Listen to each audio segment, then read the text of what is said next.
Dios bueno es. ¿Cuántos creen que Dios es bueno? Vamos a abrir, hermanitos, nuestra Biblia en el libro de los Hechos, capítulo 4.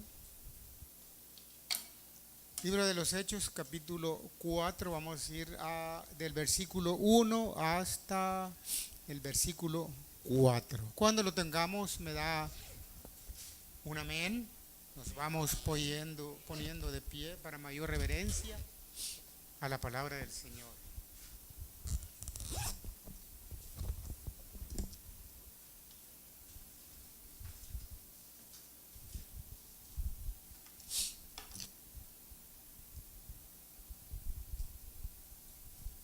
Bien, leemos la palabra en el nombre del Padre, del Hijo y del Espíritu Santo. Y dice así: hablando ellos al pueblo, vinieron sobre ellos los sacerdotes con el jefe de la guardia del templo y los saduceos, resentidos de que enseñasen al pueblo y anunciasen en Jesús la resurrección de entre los muertos, y les echaron mano y los pusieron en la cárcel hasta el día siguiente, porque era ya tarde.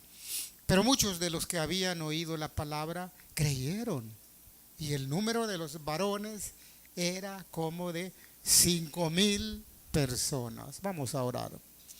Padre bendito que estás en los cielos, bendice tu palabra en esta noche, háblanos al corazón. Padre, danos ánimo, danos fortaleza para seguir adelante en estos tiempos difíciles. Te pedimos sanidad para aquellos hermanos que la necesitamos.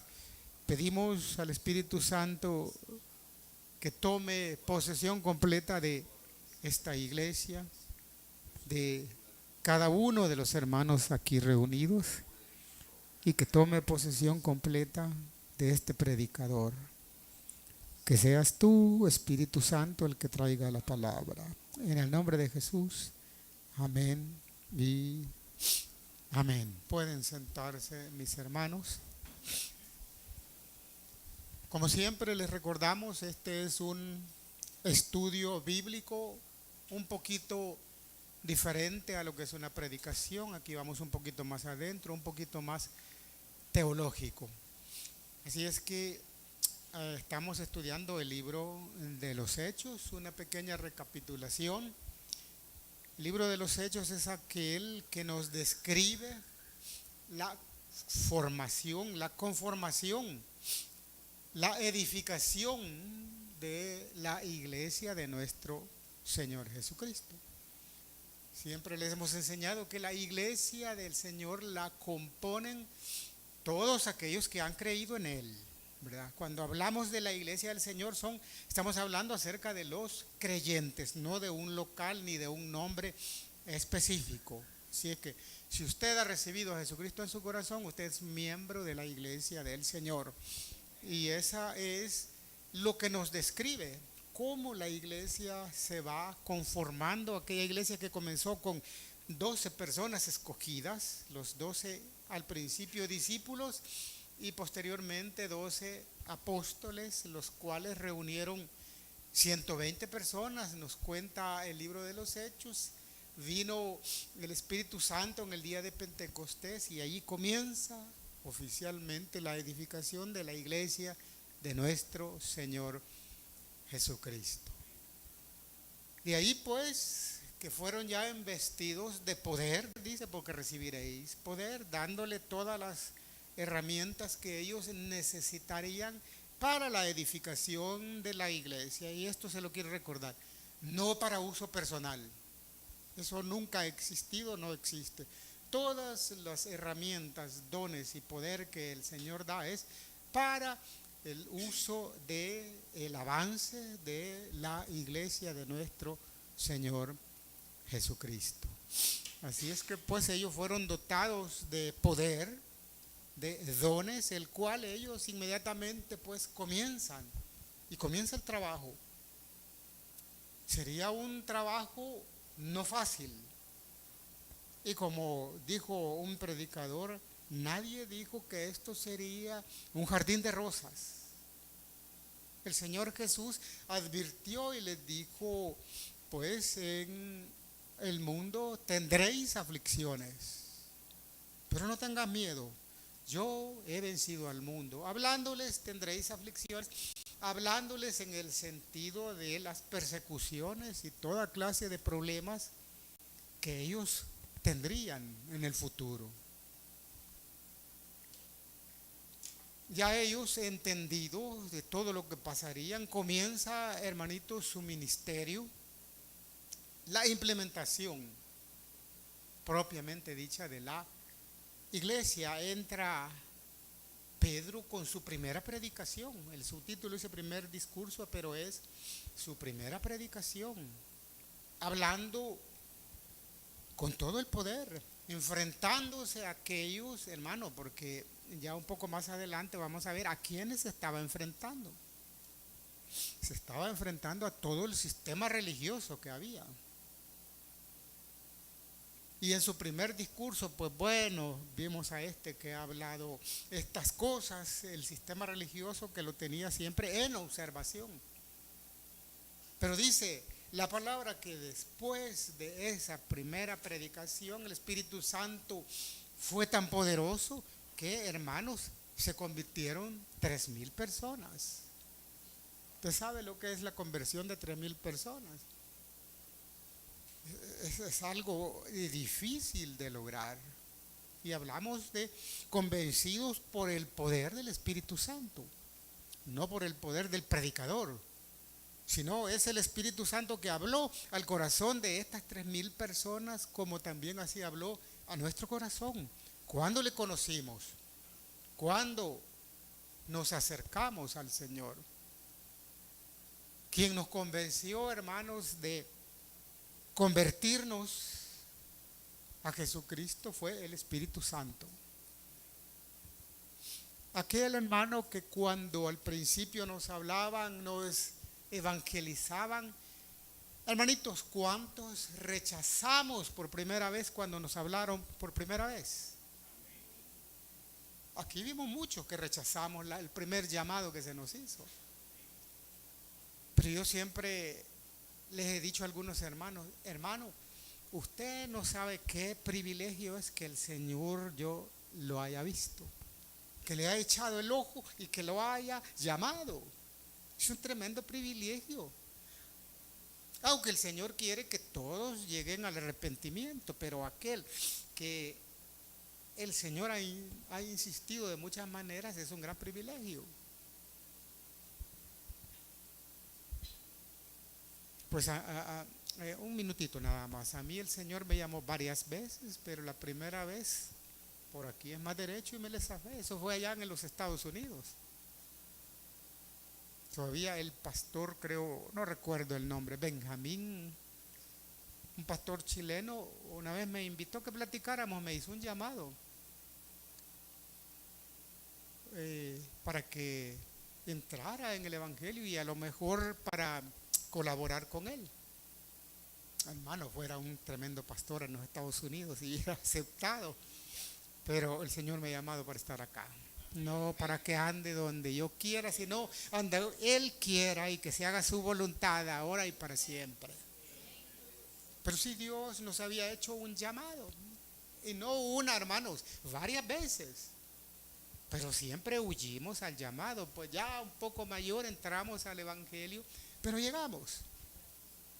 Y fue el Espíritu Santo, el mismo Espíritu Santo que convenció a estas 3,000 personas. ¿Quién me convenció a mí? ¿Quién lo convenció a usted y todos los que estamos acá? Ve cómo va funcionando la edificación de la iglesia, que el Espíritu Santo es el mismo. De ayer, de este momento, de ayer, de ahora y de siempre. Estará allí con nosotros. Pues con este mismo poder del Espíritu Santo hicieron su primer milagro. Recuérdese, fueron dotados de poder. Hicieron su primer milagro cuando hicieron a caminar a un cojo que tenía 40 años de ser cojo. Mas aún así él soportó esos 40 años ¿Y nosotros cuánto tenemos, hermanos, de estar padeciendo? 10 años, 15 años. A mí tengo otra petición al Señor que ya, no, ya va 17 años, siempre digo que son 15. Y por 15 años nosotros, a veces queremos ya rendirnos, tirar la toalla. Este hombre tenía 40 años de ser cojo. Y un día Pedro y Juan se acercaron al templo y lo encontraron. Y dice que fijando su mirada en el cojo, esto quiere decir en el momento, utilizando el poder que Dios les había dado, ya se lo expliqué, en los tiempos de los apóstoles ellos usaban el poder que se les había dado a discreción, con quien ellos pensaban que debían usarlo. Y donde pidieron limosna, le dijo, pues no, mira, no tengo pisto. No andamos, antes andamos para la comida.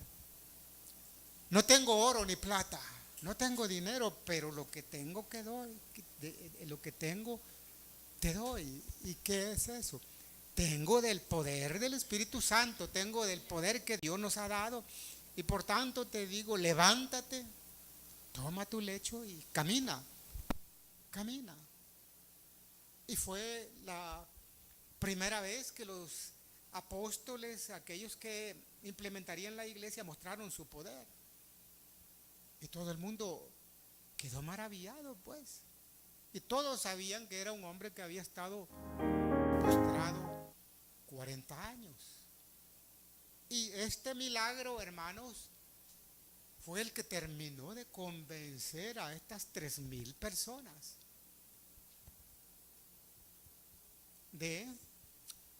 no de las 3,000, perdón, de las 5,000 siguientes. Cuando ellos hicieron el milagro de la sanación. Pero cuando ese milagro se hizo, hermanitos, lo que comenzó realmente no solo la edificación de la iglesia, sino una lucha de poderes. El poder del enemigo que trataría de interrumpir y de impedir que el evangelio avanzara hasta el tiempo presente. Allí comenzó una lucha de poderes. Y hermanos, hasta el presente el mundo se está dejando. Y quiero decirle, Satanás va avanzando mucho. En los postreros tiempos el amor de muchos se enfriará, dice, y la maldad de las personas aumentará.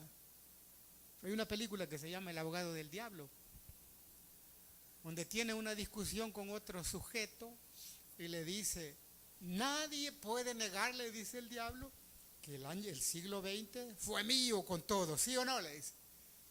Chile, por el avance que la maldad y el diablo ha estado teniendo desde ese momento, de esa lucha de poder que hubo desde los principios. Pero también la iglesia del Señor, que comenzó con 12, ahora tiene más de 1,000 millones de creyentes. Así también el poder, la iglesia va comenzando, el poder del Espíritu Santo. Entonces la lucha continúa. Así es que, hermano, no se deje vencer por el enemigo. No tenemos lucha contra carne ni sangre, sino contra potestades. Es una lucha y es una guerra espiritual que comenzó en este momento. Así es que, pues, eso es lo que tratamos nosotros de predicar, fortaleceos. No permitamos que el enemigo nos doble la rodilla. No, nunca diga, no soporto más hasta aquí llego, porque hay muchos que lo hacen. Dicen a veces, aquí tiro la toalla. Nunca diga eso. Hay un dicho que dice, Nunca digas nunca, pues nunca vamos a decir nunca, me retiro, me aparto. Podemos resbalar, sí, hermano, si nadie está exento, nadie. Podemos resbalar, sí podemos resbalar. ¿Qué dice aquella predicación que hicimos? 7 veces cae el justo y 7 veces se levanta. Resbalamos, hicimos alguna cosa mala, estamos postrados. Dice que no quedará postrado el que cayere, porque Jehová sostiene su mano. Nunca diga, hoy sí le voy a decir, nunca diga nunca. Para permanecer en el Evangelio, para permanecer en esa unión con el Señor. Y repito mi versículo favorito: nada me va a separar del amor de Dios que es en Cristo Jesús. Ni el hambre, ni la desnudez, ni las dificultades, ni la escasez, ni la muerte nos va a separar del amor de Dios. Amén, hermanitos. Amén. Bueno, esa es la base cuando decimos: Señor, haz tu voluntad. Esto es lo que yo quiero, Señor. Mas hágase tu voluntad, porque así le dijo al Señor Jesús. El Señor Jesús sabe que 3 veces le pidió al Señor que hubiese un cambio en la forma de hacer las cosas. El Señor le dijo que no. Pero cada vez que el Señor Jesús le rogaba, porque dice que lloraba, su sudor eran como gotas de sangre, dice. Y el Señor cayó. Dios cayó. Pero en las 3 veces dijo: mas no se haga lo que yo quiero, sino que hágase tu voluntad. Hermanos, esa es la clave para caer en gracia para con Dios. Aprenda, son tips, apréndalos. Yo quiero esto, Señor, yo quiero mi sanidad, mas hágase tu voluntad. Y eso es cuando Dios, uno dice: hágase tu voluntad. Y es cuando Dios para las antenas y dice: este me gusta, tiene fe. Agárrela. El tip que el Espíritu Santo nos está dando esta noche. Continuamos. Yendo ya al pasaje que acabamos de leer. Quiero que lea el versículo 1, Hechos capítulo 4, versículo 1. Para que entendamos y tenga sentido lo que vamos a estudiar en esta noche. Dice el versículo 4, capítulo 1: hablando ellos al pueblo, o sea, los discípulos, los apóstoles, predicándoles al pueblo. Cuando ellos predicaban, se lo voy a poner de esta manera, vinieron sobre ellos los sacerdotes. Y no solo ellos, trajeron al jefe de la guardia del templo y se trajeron a los saduceos. Hermano, en los momentos en los que estamos hablando del sistema religioso que había, estaba corrompido, muy corrompido. Los sacerdotes, comenzando desde el sumo sacerdote, los escribas, se le habían unido 2 tanques de pensamiento dentro del mismo sistema, que eran los fariseos y los saduceos. Y entre todos ellos se acuerpaban y permitían corrupción, como si fuera la asamblea de aquí, ¿no? Y permitían todas estas cosas, a tal grado que una vez le dijo el sumo sacerdote y se enfrentó al Señor Jesucristo. Allí cerca de Mateo 24 hay una discusión entre ellos. Y le dice al máximo representante del sistema religioso que ellos tenían, que es el judaísmo, le dice al sumo sacerdote: mira, vos sos hipócrita. Sepulcro blanqueado. Que le dicen que hagan a los hermanos, les ponen cargas que ni ustedes mismos quieren llevarles. Hipócrita. Y si sigue leyendo, le dice 8 veces hipócrita al sumo sacerdote. Ese es el contexto en el que estamos cuando leemos este pasaje. No la llamamos iglesia, y vemos un sistema religioso, el cual Dios había depositado en sus manos, pero ellos lo corrompieron. Es por eso que poco tiempo después, en el año 70, después del Señor Jesucristo, eso quiere decir 35 años después de su resurrección, Israel fue destruido por el Imperio Romano. Fue destruido, no quedó nada. Destruyeron el templo, se llevaron todas las cosas del templo y no hubo nada. Porque finalmente el Señor se hartó de ese sistema religioso corrupto. En nuestros días, hermanos, también nuestros sistemas religiosos se están corrompiendo. Miraba uno ahí como medio sarcasmo en Facebook, que le habla a un señor de una iglesita pequeña y le llama a un pastor bien reconocido. Pastor, fíjese que vamos a hacer aquí una campaña, le dice. Y queremos que usted nos traiga su poder de predicación. Pastor famoso, conocido. No sé si lo han visto esto en el Facebook.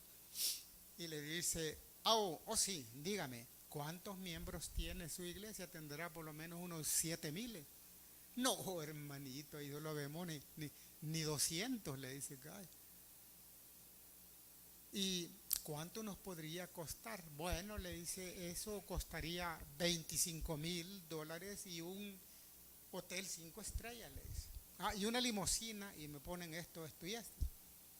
No, hermanito, ¿y de dónde vamos a sacar eso?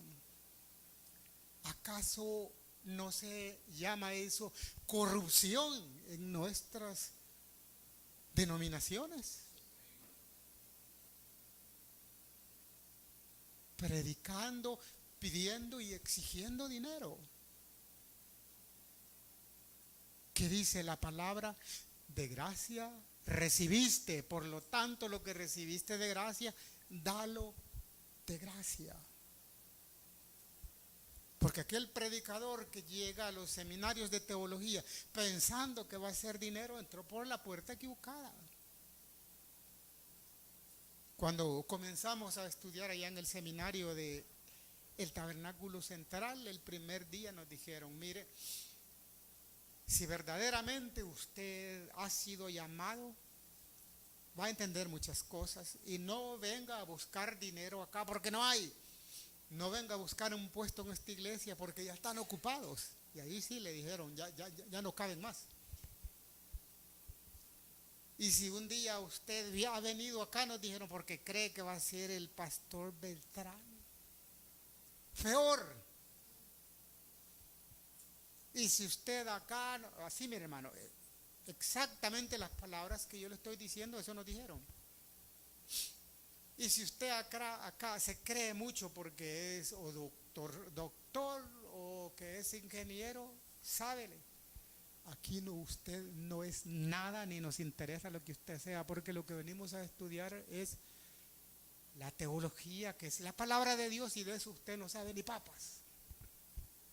Todos los conceptos que usted tiene preconcebidos en su mente acerca de la Biblia, bótelo porque no sirven. Usted viene a aprender acá desde cero. Vaya pues, dijimos, vaya pues, ¿y qué vamos a hacer? ¿Sabe que el siguiente día se fueron como 30?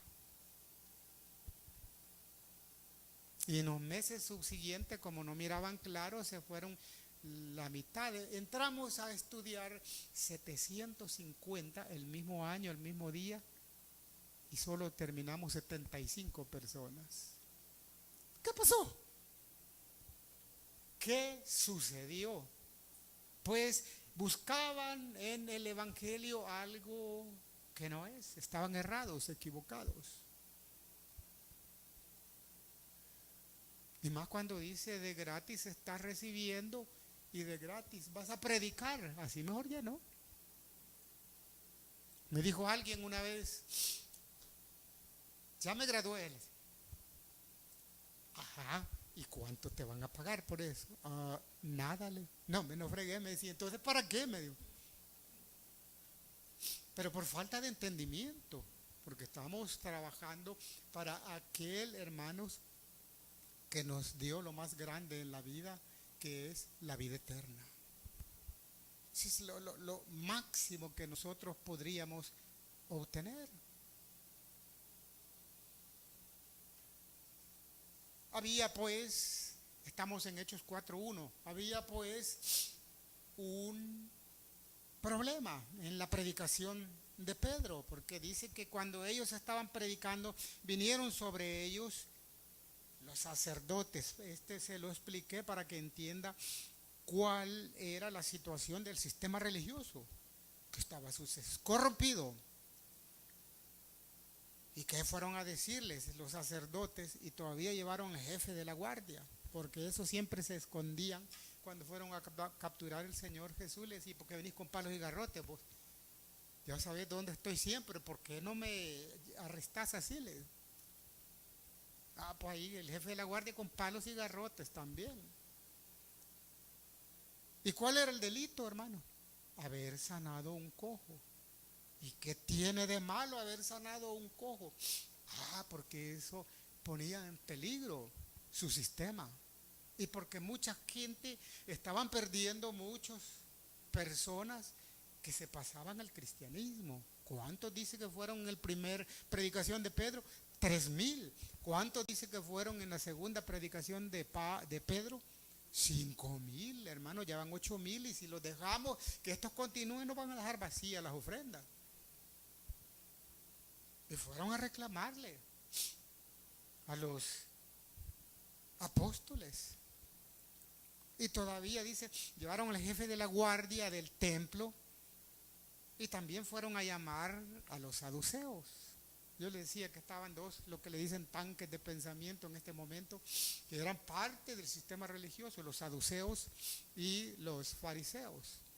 Pero los saduceos tenían una situación. Ellos no creían en la resurrección. Entonces los mandaron a llamar para que argumentaran contra la predicación de los apóstoles. Mire cuál fue el gran problema, versículo 2. Porque ellos, los sacerdotes, el sistema religioso, estaban, ¿qué dice? Resentidos de que le enseñaran al pueblo y que le enseñaban el evangelio de Jesucristo. Estaban resentidos y había que buscar una forma de cómo callarlos. Dice, resentidos de que le enseñaran al pueblo, que le predicaran y que anunciasen en Jesús la resurrección. Como ellos proclamaban la resurrección de Jesucristo, entonces llevaron a los saduceos para que argumentaran con ellos y a ver cómo les ganaban y desvirtuaban la predicación de la resurrección. Faltan 15, hermano. De la resurrección, dice, de entre los muertos. Y por eso dice, los echaron presos. 3. Y les echaron mano y los pusieron en la cárcel hasta el día siguiente porque ya era tarde. Pero la predicación que ellos hicieron no fue en vano. Tenían y predicaban con el poder del Espíritu Santo, porque dice en el versículo 4, léalo conmigo, pero muchos de los que habían oído la palabra, la predicación, el evangelio, creyeron. Dice el Señor, mi palabra no regresará vacía. Creyeron y el número de los varones que creyeron era de como 5,000 personas. Qué poder el del Espíritu Santo, ¿verdad, hermanos? 5,000 personas en una segunda predicación. Qué hermoso. Qué hermoso cómo iba creciéndose y edificándose la iglesia del Señor. Eso era lo que estaba aconteciendo en este Momento, quiero que vaya al versículo 14, aquí mismo de los Hechos 4. Vamos desde el 13. Entonces, viendo el denuedo de Pedro y de Juan, y sabiendo que eran hombres sin letras, que eran hombres del pueblo, se maravillaban y les reconocían que habían estado con Jesús. Viendo al hombre que había sido sanado, que estaba en pie con ellos y no podían decir nada contra ellos. Está hablando de los sacerdotes. ¿Qué hicieron después del convencimiento de los 5,000? Vayamos al 5, versículo 5. Aconteció que al día siguiente que se reunieron en Jerusalén los gobernantes, los ancianos, los escribas, el sumo sacerdote, Anás y Caifás, y Juan, Alejandro y todos los que eran de la familia de los sumos sacerdotes. Este es el sistema religioso.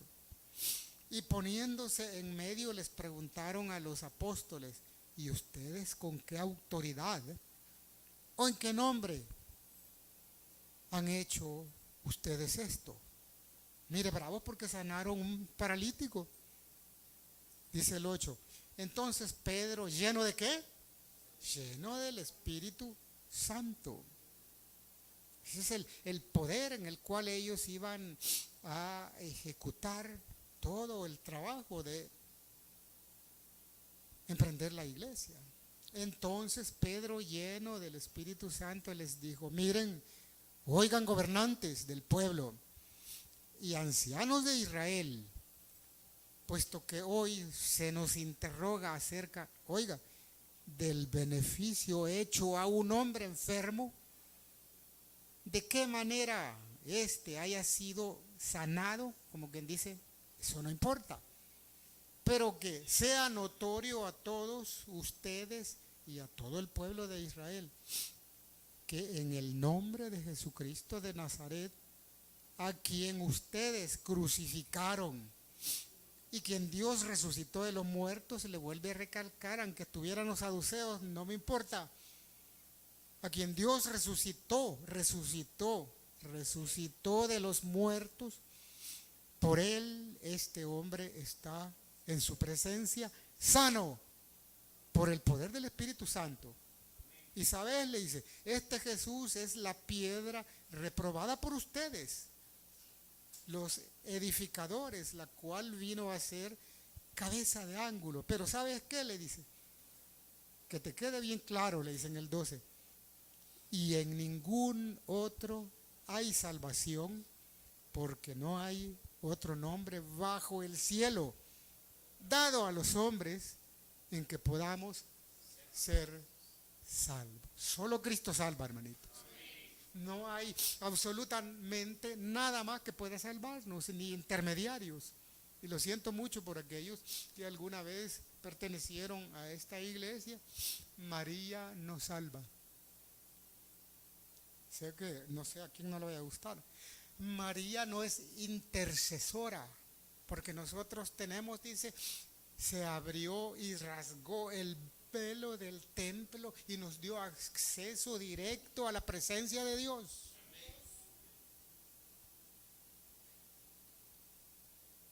No hay intercesores, no hay forma, no hay otro nombre en el cual usted y nosotros seamos salvos. Jesús dijo: yo soy el camino. No solo el camino, sino la verdad. Y nadie puede ir a mi Padre si no es por mí. Porque a Él le fue dado toda la potestad en el reino de los cielos, así como en la tierra. Él es nuestro Señor. Toda lengua que confiese que Jesús es el Señor, este será salvo. Esa era la predicación de los apóstoles.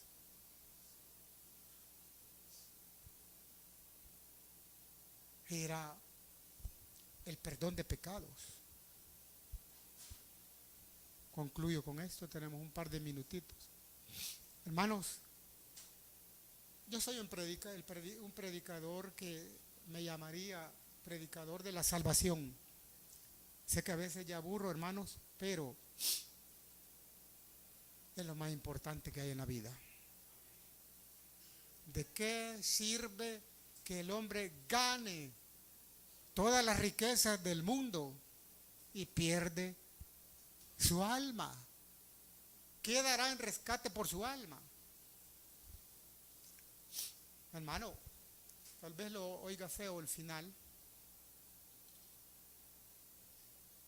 Todos un día vamos a estar de pie delante del Señor. Todos un día nuestra vida va a finalizar. Como yo platicaba con otra persona que rebatía y debatía y debatía. Bueno, vamos hasta la última frontera. ¿Cuál es? Te vas a morir, porque un día te vas a morir. No hay nadie que no vaya a morir. ¿Qué pasará en el momento en que nosotros y nuestro corazón deja de funcionar? Se cierran los ojos. Aquellos que no creen en estas cosas. Pero una cosa les voy a decir. Ponelo del otro lado. ¿Y qué tal si es verdad? Hermanito, preocúpate. ¿Y qué tal si es verdad? Por supuesto, nosotros sabemos que eso es verdad, pero para aquellas personas que tienen, quizás no. Todos nos vamos a morir y vamos a llegar al punto en que era verdad o no era verdad. Pero si conociste al Señor Jesús, salvaste tu alma. Tenemos un lugar reservado en el reino de los cielos, donde dice, y eso es una gran fortaleza para mi persona, porque me dice qué es lo que nos espera. Caminaremos, dice, donde las calles son de oro. Híjole, con que aquí la cerámica se mira bonito, pero imagínense, calles de oro. Porque para acá en la tierra el oro es una de las cosas más significativas e importantes, pero te voy a decir una cosa, eso ya no importa. Dice que puertas de perla y que cada uno dice que voy pues a prepararle una casa para ti, para ti, para ti. Si usted vive allá en el fondo, una casa del fondo social, pero lo cual quiere decir el fondo del barranco, pues usted va a tener, no son palabras mías, ni le quiero dar retórica ni carreta evangélica. Eso lo dice el Señor Jesús. Y si lo dice el Señor Jesús, eso es verdad. Y así se queda. Y que un día vamos a llegar, hermanos, y nos tienen no una casa del fondo del barranco, sino una mansión. Por Dios santo. ¿Y cuál es el problema? Y nos van a rejuvenecer, dice, hasta cierta edad. Bueno, nosotros que ya estamos viejos, qué chivo, hermano. Y con cuerpos atléticos. Y dice que cuerpos inmortales que nunca más van a volver a morir. Cuerpos que nunca se van a enfermar. Porque cuando nos hablan de la resurrección, nos hablan de los cuerpos corruptibles, que es lo que tenemos ahora. ¿Estamos enfermos? Sí, estamos enfermos. Eso se llama corruptible. Ahora te digo, hermano, para cerrar, eso un día va a ser cierto, porque un día vamos a estar frente a la tumba. ¿Sí o no? Mi opción, sí te creo, mi Señor Jesús. Sí lo creo con todo mi corazón. Dice que un día vamos a ir a tu reino. Y benditos todos ustedes que un día también recibieron a Jesucristo en su corazón y tienen su visa. Para cuando ese día llegue. No importa que viva 100 años más, su visa la tiene lista. ¿Sabe por qué? Porque Cristo en nosotros es la esperanza de gloria. Vamos a orar, mis hermanos. Padre bendito que estás en los cielos. Gracias te damos, Señor, por este estudio, porque nos has hablado claro. Hemos entendido, Padre, claramente cuáles son tus designios. ¿Cuál es el esfuerzo de lo que tanto vemos en la Biblia? ¿Cuál es la conclusión de estas cosas? Gracias, buen Dios. Ahora, Señor, queremos pedirte por los enfermos acá en esta noche. Y oramos.